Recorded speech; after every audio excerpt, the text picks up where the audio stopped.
All right, folks, back here on the Bossman show, here with Keith Smith of Yahoo Sports, Real GM, front office show, Celtics blog. He's all over the place. Keith, what's up, man? How you doing? I'm doing well. Thanks for having me. Yes, indeed. Now, Keith, I want to talk about our Atlanta Hawks here, man. We had a big offseason, free agency, bolstering our bench, getting some veterans around. What are your thoughts, first and foremost, on what Travis Slink and the Hawks did this offseason here in our shortened, condensed offseason we had so far here? Yeah, short and condensed is the exact way to put it, man. It was started and was done in what felt like 5 minutes. Yes. It was wild. But yeah, the Hawks got is better than just about anybody in the league.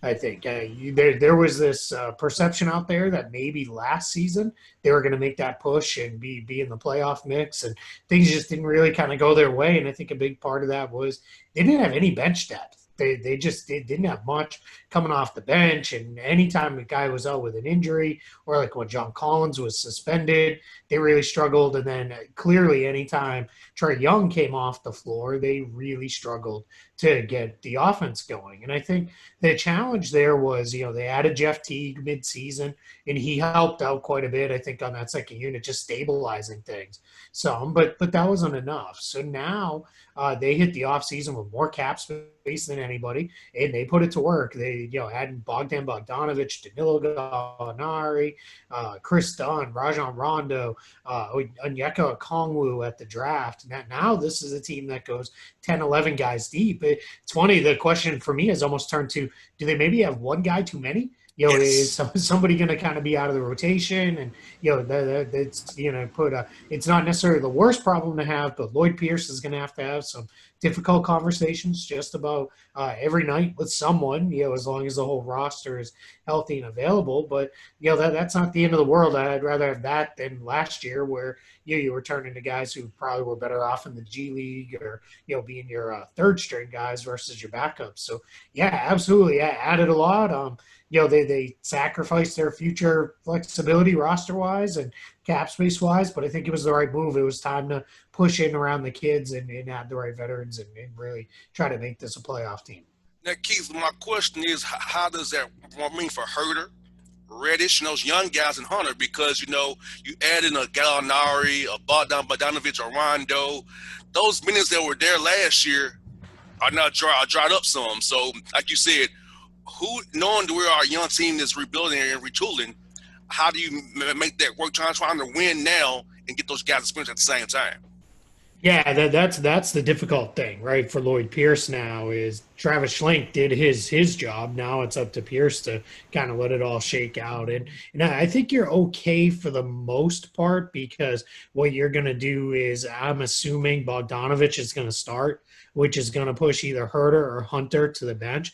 I think it should be Herter because I think Hunter it gives them a defensive presence on the wing that they wouldn't have otherwise in the starting group, and it gives them some switchability with him and Collins and Bogdanovich can do some things and switch around and help Trae Young some. And now they've got Clint Capella, who's almost kind of like a new addition because they never played a game for them after being acquired. So you've got this grouping now where what you're going to see is who goes to the bench. So like I said, I think it'll probably be Herter. We know Gallinari's going to come off the bench, so that's okay there. And then does that push Reddish to out of the rotation? Is he going to be the backup small forward? What happens with Dunn? What happens with Rondo? I know Chris Dunn's maybe not going to be available right away to start the season, so that'll clear that up just a little bit. But yeah, it's one of those things where, again, they went from having, maybe 5, 6, 7 NBA players to now they've got, 11 quality guys. And to your point, some of those are young guys who need the minutes. So that's going to be tough to work out. That's a tricky balancing act. That's going to be a difficult thing for Lloyd Pierce to figure out. But it's one of those things where you hope in this year where let's knock on wood and hope nobody's knocked out by COVID or anything like that. But every team's pretty well prepared that that's going to be the case. And the Hawks are in a position where if that does happen, at least now they know they're turning to another guy who's probably pretty good in their place. And I'm thinking about John Collins, Keith. I know he wants a max contract. I know that. Yeah. I've been told that by multiple people told me that, and I know it to be true. So I know you got to max out Trey Young next year, max out John Collins. So you have two young guys maxed out if you do that, and your cap is tied up for years now with pieces who you believe are key to the future, right? Which gives Yep. you all flexibility going forward. Would you max out John Collins, and what do you see his value to be? I know he wants to max. What would be your thing for him? Will it be 5 years, 100 million, or 5 years, 90, or does you give him what he really wants? Is that max deal? Yeah, it's funny. My dad had a saying when I was a kid growing up that went wish in one hand and something in the other, and see which one fills up faster. I think that's kind of where we're at with John Collins. He can want the max extension all he wants, but he's not going to get it. I don't think in order to get that, you have to be a guy who's either been an all-star in your first few years. You need to be right on the borderline of being an all-star. And I say this as someone who absolutely loves John Collins and loves his game. I think, this is a guy, when you can score 20 points per game, get 10 rebounds per game, and you can do it with the efficiency and shooting percentages he has, and he's continuing to add the three-pointer to his game, that's, somebody I would pay, considerable money for. But I don't think the Hawks are going to do it, because I think what they have to be wary of is what you said is, Trae Young's getting a max deal next year. Mm-hmm. That's coming.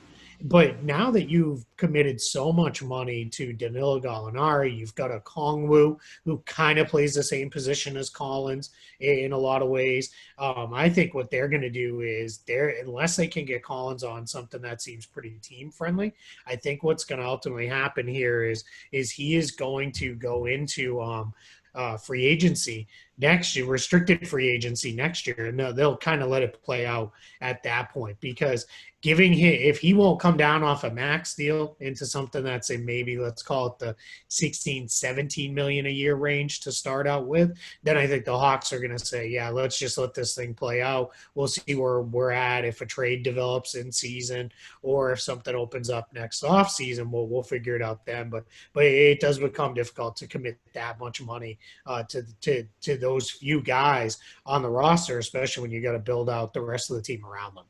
And my other thought was this, Keith, that you maybe get rid of John Collins to pay maybe a Reddish or a Hunter down the road, looking at that down the road too, because you get to look at those Yep. books all the way down the road. So he might want that, like you said, but in reality, his contract is going to determine how flexible the Hawks can be going forward.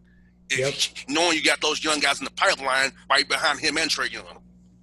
Yeah, absolutely. And that's the tough part too. And there's a question of how well does he fit alongside Trey Young, because offensively it's a fantastic fit, but Mm-hmm. neither one of them is great defenders. I think Collins can be passable if he has other good defenders around him. I think he's got some of the skill sets and tools there, but if Young and Collins are your backbone, those are guys that are very much considered to be one-way players. Excuse me, they play offense, so they don't play a whole lot of defense. Yes. Collins probably also should play some small ball five, on occasion too. And I think you've got that you got to figure out as well is, if you've got Capella and Okongwu, what are you going to do? Can you play Collins and Gallinari together? Yeah, offensively you can, sure, that'd be fine, but defensively that's going to be kind of a mess. That means you're probably having to play Capella and Dunn out there with those guys, and that becomes what they add, for floor spacing takes away a little bit of what Dunn and Capella add defensively. So that starts to become, a little bit of an offset there. So I think those are the questions you're asking with John Collins is, what is his fit going forward? I think if you could, swing a deal for a more defensive minded player who fits in better around some of these offensive minded pieces that they've added this offseason, that might be the move versus giving him that new big contract. And I read it on your Twitter feed that Danilo has a partial guarantee in that third year, so it's pretty much not really guaranteed, but pay him 5 million or Yep. pay him the whole 20 there. So that's kind of a little cute move by Travis Link there to make sure protect the Hawks against him aging out bad at 34 years old there. Yeah, absolutely, and that's what you do with that. That is, even if it's a slight overpay on the first couple years, that's fine. That's not the end of the world, because you can get out of it pretty easy on that third year. And I think they'll be okay though. I think Gallinari, what he'll become, I think by the time this contract ends, he'll be more of your standstill spot up shooter, then he will be the guy who can create a little bit of offense off the dribble and do some things. As a pick and pop guy, I think he'll be more just your kind of straight floor spacer than he will be anything else. And that's not the end of the world. We just saw Davis Bertans for that role. You'll get paid $80 million over the next 5 years. So I think Gallinari's a guy who that's what he eventually will progress into. It's just going to take him a little bit to get there. Now, Keith, in Eastern Conference, I was telling people here, I said, I feel like the Hawks are at best in that play-in game. That's 7, 8, 9, 10. I don't think they're better than the top 16 in the Eastern Conference. So, and I just feel like, we paid a lot of money to get better, yes, most only, but we're still kind of in that 7 to 10 range. So we're building still. We're not quite there yet. So what are your thoughts on that mindset that, hey, we're going to pay to get in the playoffs, but not really be to contend against the top 16 in the Eastern Conference we have right now already? Yeah, I think things in the NBA take steps, right? You don't go from way down here to way up here in a year. That's not something that happens all that often, unless a team really had injuries or something odd went on. So I think what you're going to see happen with the Hawks is you will see them take that step into being right in that playoff mix, and I'm with you because I think Boston, Brooklyn, Milwaukee, Indiana, Miami, those teams are all clearly better. Philadelphia is another team there. So that's probably your top 7 in the East. And then you're going to get into, all right, well, who's next behind those guys? And Toronto as well. I left them out of that 7. Then it becomes now what the Hawks have done is one of those teams will fall out of that 7. We know that. That happens every year. Somebody will have injuries or something, and their season will go. The wheels will come off and they'll fall down. But Atlanta has put themselves in the mix with whoever that team is. Then the Orlando Magic. I think the Hornets will probably be in that mix this year. I think the Wizards will be in there this year as long as they have better health. So those are the teams that they're kind of competing with now. Maybe the Chicago Bulls, if they can get healthy and their young guys take a step forward.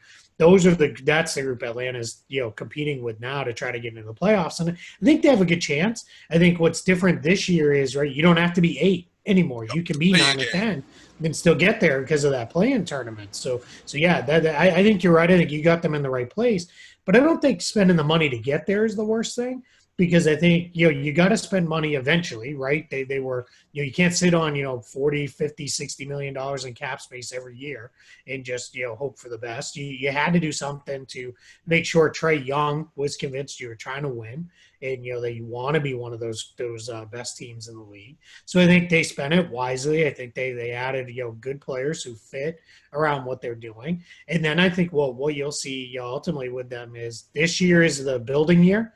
Get into the mix. Then Young, Collins, Okongwu, Hunter, Herter, Reddish, all the young guys take a step forward. And then next season is about, trying to get into that, mix for home court advantage. That'll be the next step. And then from there, it depends, right? Because then a lot of things have to go right. You have to probably make a couple other moves to really get into title contender status. But it's all steps. You're going from 14th in the East to into the playoff mix. That's pretty good. Be happy with that this season, as long as you're playing meaningful games. And I almost said April because that's what it usually is.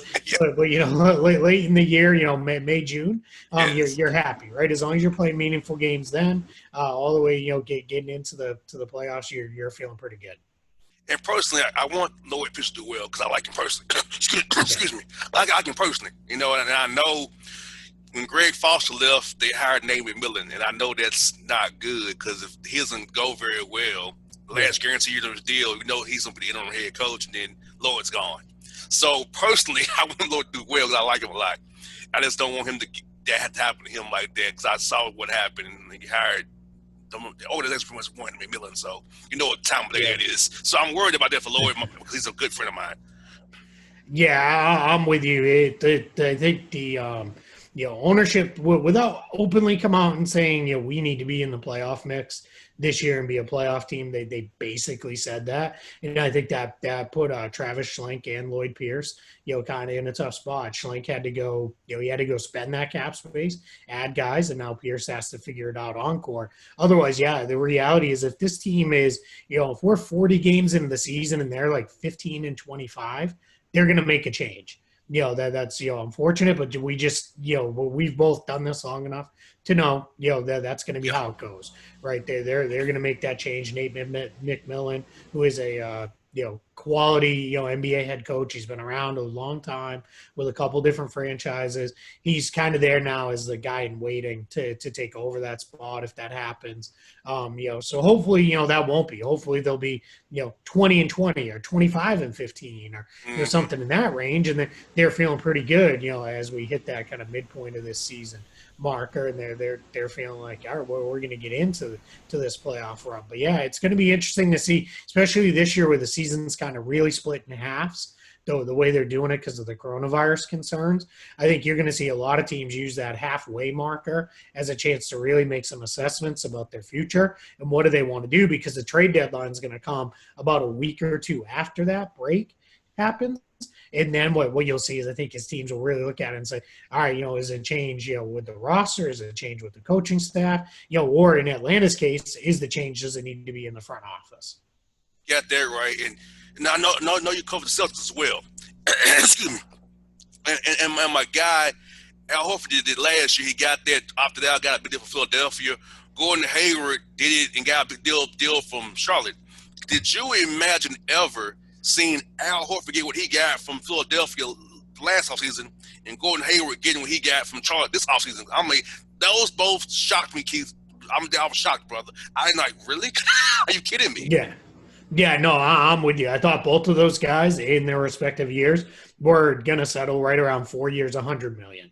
Well, when it pushed up over that, I was stunned. I think Horford's deal, the benefit there is it does decline year to year, and his last year is only partially guaranteed. It's about half guaranteed.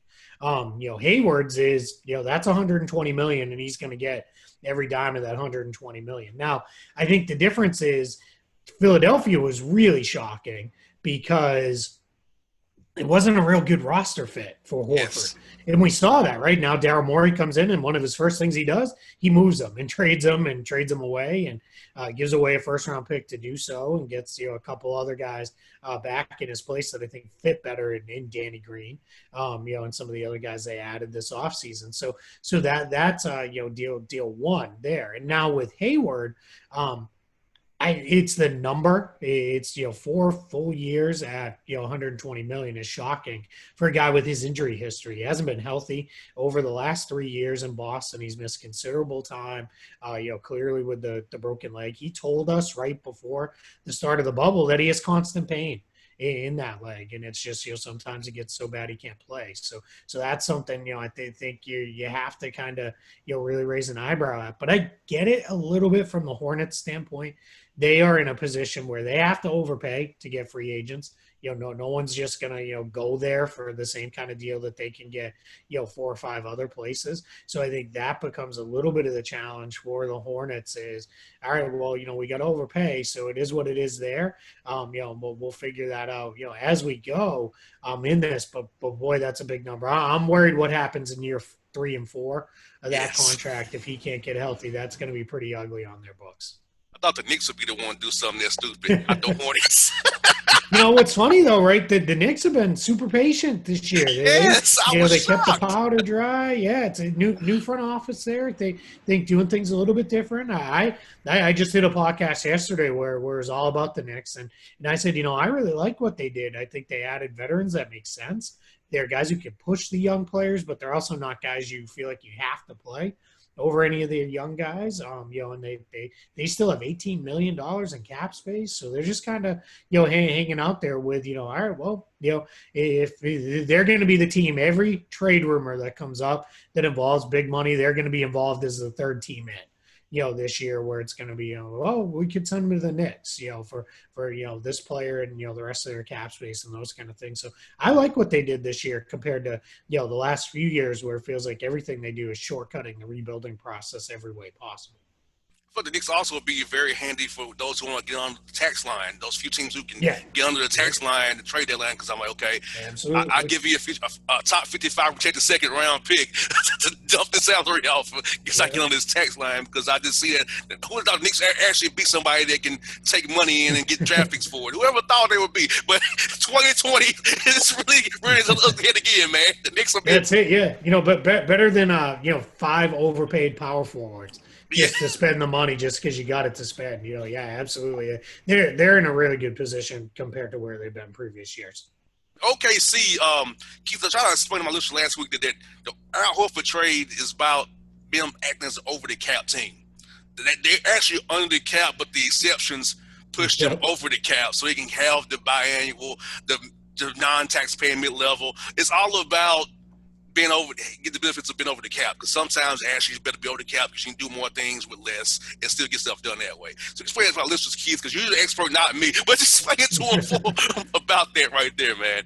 Yeah, well, what they did when they traded Steven Adams, they created what at the time was the biggest trade exception in the league of $27 million. And then when they moved off of Kelly Oubre, they created another big trade exception.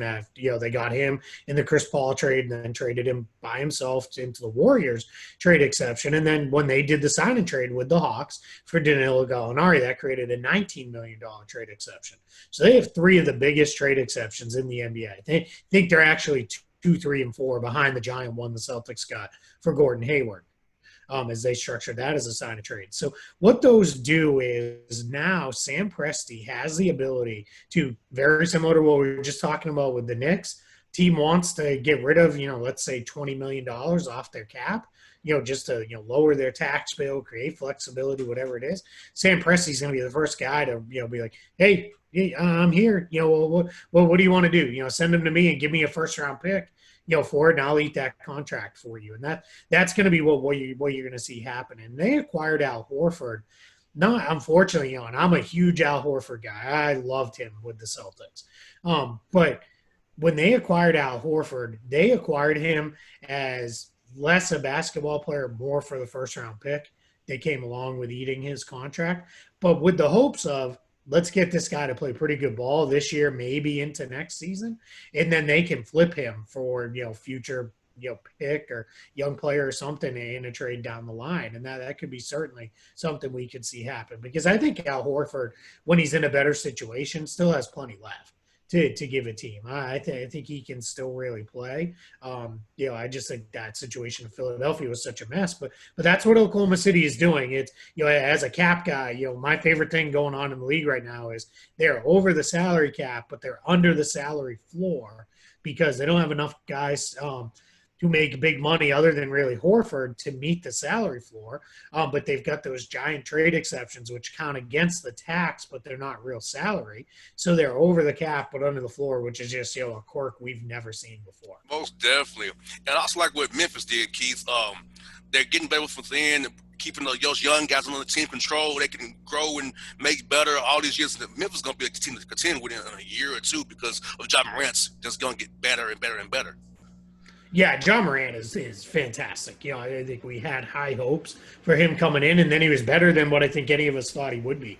Usually, rookie point guards take a year or two to really kind of figure it out, and he was just something else right out of the gate. And Jaren Jackson Jr., Brandon Clark, Dylan Brooks, there's a bunch of guys, and then they hit in their trades. They hit on guys who make sense. DeAnthony Melton blossomed there and really became a key player. I think he might start early this season, as it looks like they're going to be without Jackson and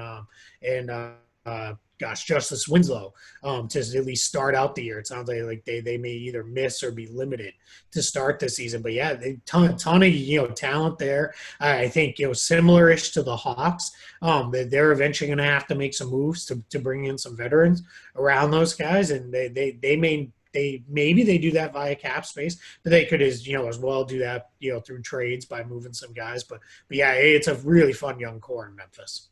team keeps people out looking at for me first is Portland because they made us a lot of moves. Derrick Jones Jr., Rodney Hood's back. My buddy Robert Covington, TSU, where I went to school at, is back out there where I'm got Melo. And, Collins is out for a while, but hey, Terry Johnson has a lot of options that they can play different ways and get things done in that Western Conference there. Yeah, absolutely. Portland was one of those teams when you looked at it last year in the bubble. By the time they got through the seeding games, it was a mess of a roster. They were down. Damian Lillard got hurt in the playoffs, and Yusuf Nurkic was better than I think anybody expected him to be. But when Trevor Ariza opted out, they just didn't have what they needed. They didn't have.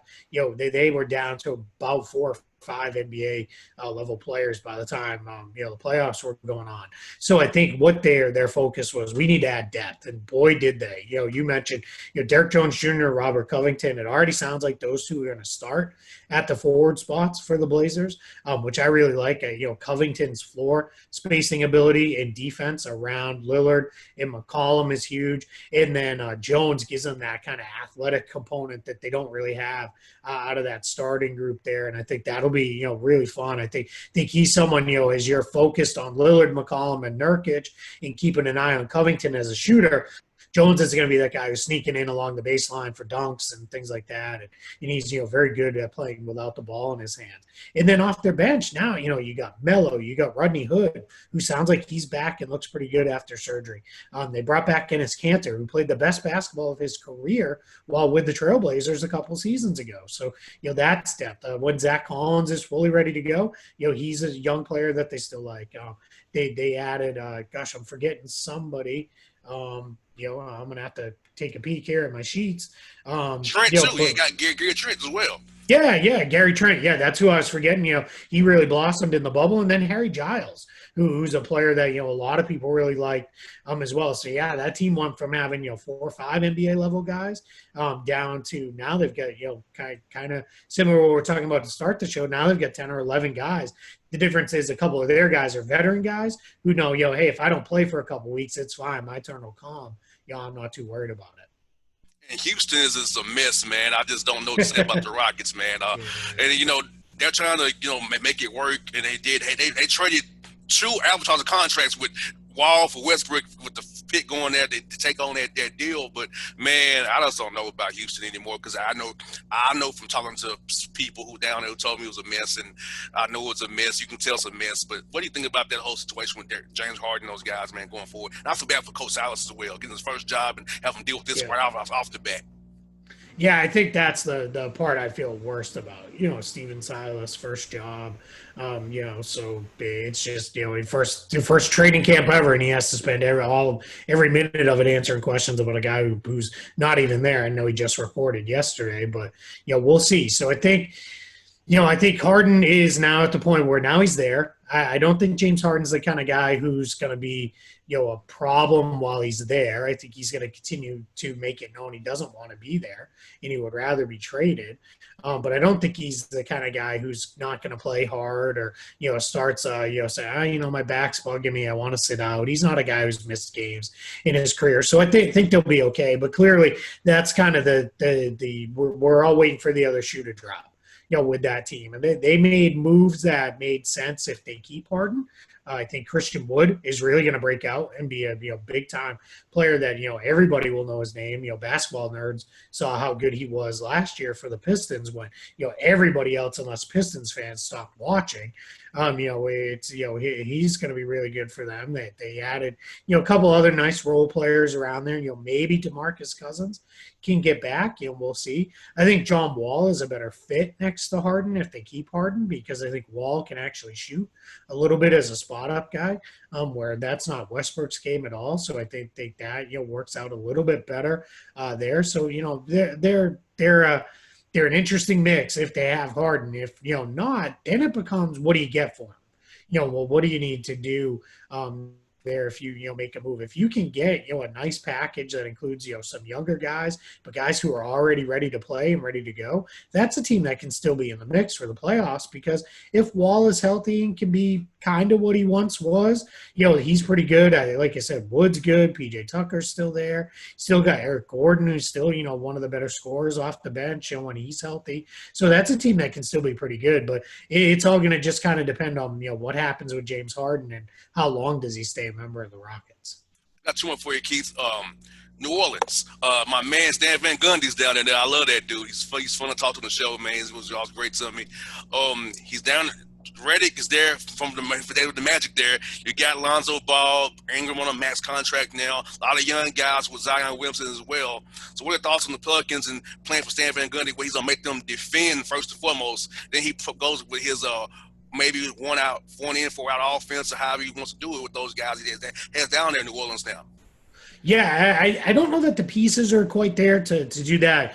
4-out offense like we've seen him have success with before, because that's not really Zion's game. So unless you're going to play Zion extensive minutes at the 5, which I don't think they're going to do because they went and traded for Steven Adams. So I think what you're going to see is Van Gundy do a little bit of a different tweak on things. They'll play a little bit bigger, but I think Steven Adams is really going to help that team, learn how to defend. I think clearly as a screener, he's going to help open things up for, Brandon Ingram in the pick and roll game. Ingram's a better passer than I think a lot of people give him credit for. So I think, you're going to see him do a lot of the ball handling there. Eric Bledsoe, Lonzo Ball, they're two guys who can do, different things in the backcourt. So that'll be interesting. Ball has, enough size that he can defend on the wing. Really let Bledsoe kind of take the smaller guards. So yeah, that's going to be an interesting group. But really, as much as they made all these kind of tweaks around, Ingram and Zion, it's all about those two. It's about what those two do. It's about Zion staying healthy and Ingram staying healthy and continuing to blossom. And if they do, everything's going to be fine.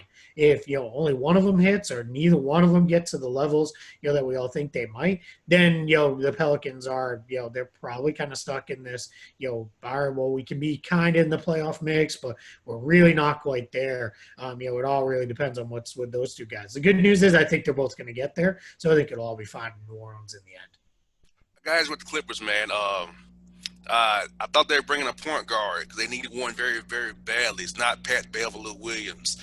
And they brought in Ibaka, Batum, and a lot of little small pieces, bringing back Jackson as well off the bench. So what are your thoughts on the Clippers? Are there a team going to make a move? So they'll need a hard cap as well, knowing they need to bring in a point guard to help their roster out. And also brought back Morris on the bird rights deal, the 4 years there. Yeah, and they had to bring back Morris, right? Because they didn't have anybody else at that position. They gave up a first-round pick to get him, so you had to bring him back. I think Ibaka is actually an upgrade for them over Montrezl Harrell. It's not that he's a better player than Montrezl Harrell, but I think the fit is much better because I think he brings a stretch element to that big man position that they haven't had. So I think that's going to be really important for them. And then I think as you look at it, it's kind of, if Kawhi Leonard and Paul George are a little bit happier with the guys they have now, then that's going to make a huge difference. And, Ty Lue kind of came in there and basically said, yeah, I was here last year, but now I'm running things and we're going to do it a little bit different. And, some of that, noise about guys being mad about preferential treatment and all that stuff, that's, first order of business is shut all that down, get that all that out of there. Because is it preferential treatment to keep Kawhi Leonard healthy? Because we saw what happens when you do that. You're a title contender, right? So, yeah, I don't really care if he plays on a Tuesday in Charlotte, right, or some Thursday in, February in Orlando. Who cares? That doesn't matter. You need him to play against the Lakers in the conference finals. Yes. That's when you need him on the court. So I think that's what they're going to do. They're going to get things set up so that those guys are, doing the right thing. They've still got all sorts of depth that they can go to. Point guard, yeah, it might be a problem, but I think what you're focused on there is Patrick Beverley. If you can keep him healthy, he's a good fit because he doesn't need the ball. He'll hit the occasional jump shot and he'll defend and do all the Patrick Beverley things you love when he's on your team and hate when he's not. And then Lou Williams can still be that second unit anchor, and really say, go out there, get us buckets, do your thing there. And I think you'll see him and Serge Ibaka work well in the pick and pop game. Is that'll become, I think, the staple of that backup unit. And then Ibaka, I think, is a better closing option in games for them at the five than Montrezl Harrell was, because he has the ability to block some shots and step out and hit jump shots. And he can still do some of the rebounding. He's not the energy guy Harrell is. So, you may, again, that random Tuesday in Charlotte when, nobody kind of has it, you could throw Harrell in there and, his energy gives everybody a lift. But, in the playoffs, you saw he kind of wasn't playable down the stretch in games Yes. because that's not who he is. So I think Ibaka, really fits there well. So I think in the end, the Clippers are, as long as they can get back get back and get away from some of that nonsense that was going on in the locker room, they're a team that I think was right back in the title mix. You tell listeners where they can follow you on Patreon and also your Real GM, Yahoo. Tell them all about your stuff, man, so they can make sure they follow you, get all this great knowledge you give them today here all year long. Yeah, you can find me on Twitter at Keith Smith NBA. There's a tweet pinned to the top of my timeline, which will take you to my Patreon, which has all my salary sheets there now. You can find all that information there. You can pick that up. Times are tough, so don't feel like you got to give a big donation, but you can do even $1 a month. That's helpful, and that helps me, and all that. We're talking about how cold it is. That'll help keep the heat on here in Orlando because I had to turn it on today. And then you can find my written work at Yahoo Sports, Real GM. And if you're looking for Celtics specific coverage, you can find that as part of a Celtics blog, as part of SB Nation. Yes, indeed. But Keith, I tell you what, man, thank you for your time as always. Good talk to you again, my brother. I love your work, man. You do great stuff. Thank you for helping people understand the salary cap. You definitely help me all the time, brother. You just don't know. I appreciate it, man. Thank you so much. You all stay safe, you and yours. You think happy holidays to you, brother. Be good in Orlando, man. Hope to come down there once everything clears up, man. I miss the 407 and 321 We'll down see there. you. Indeed, brother. Hey, be good, brother. You too. All right.